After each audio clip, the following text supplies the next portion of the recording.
So Jason, when did you start your practice? About coming to 2 years already. Wow.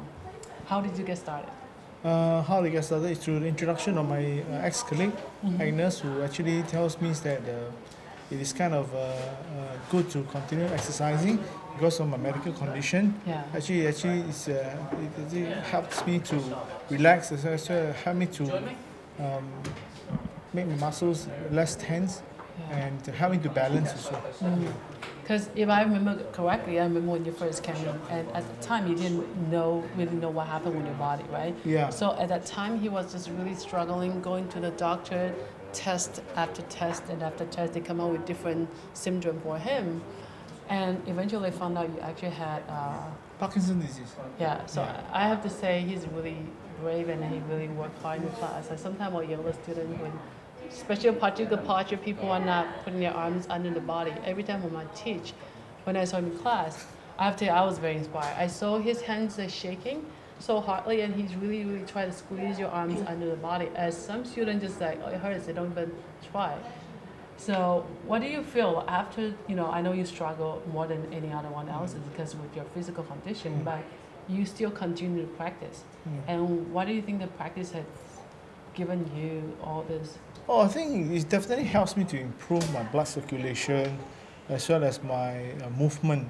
And most important, actually, whenever I walk out of the place here, I always feel much more relaxed. I feel more normal than when I walk with stiffness that when I come in. My grandfather had Parkinson's, Yeah. so I had an idea of, what was the physical, problem with his body, and mainly a lot with times with Parkinson's disease, the muscles, they really tense up.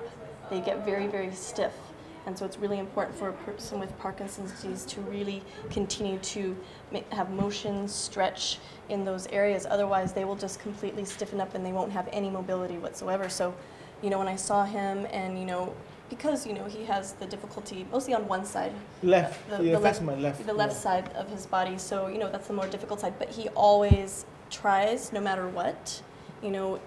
A lot of people say, well, I can't do this, I can't do that. But he's always trying, and that's the whole point in Bikram Yoga is like, today you might not be able to do something, but you keep trying and eventually it happens. So for you, when you first came to the class, are there like particular things that you remember that on your first day, but now you can do that you could not do, even with with the Parkinson's? Probably there's some things you can do now that you could not do. Oh yeah. I can do, what's this called? Eagle pose? Eagle pose? Yeah, the eagle pose. Last time I think you can see that I always can do only I can only do it this by one hand.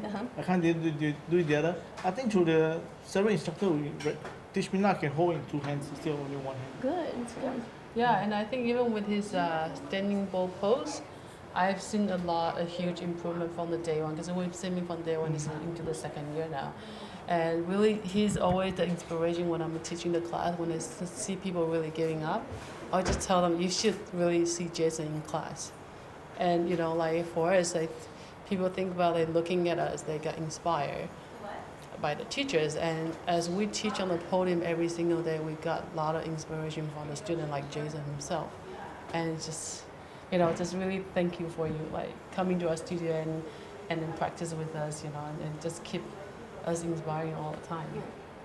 I mean, because it's an incremental improvement.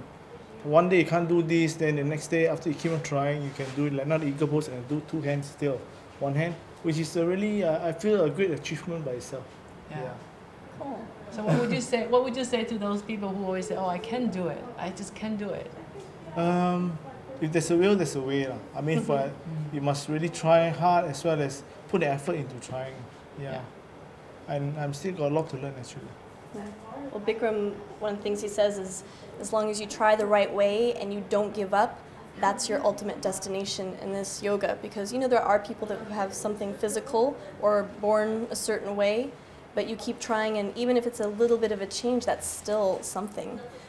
So as long as you're trying and you're making little improvements, you're changing your body. You don't even know how good you're doing. You don't even know. Sometimes it's not a physical outer change that you might notice. It's probably a lot of times it's an inner change that it's more energy, You're happier. You have no idea how many people come in here their first, few classes. They're, very kind of grouchy, they're very, and then after a week of coming regularly, even just if they come regularly after even a week, already when they are leaving, they're smiling, they're happy, and then it happens both ways. Then eventually they walk in really happy and they walk out really happy, and that's change.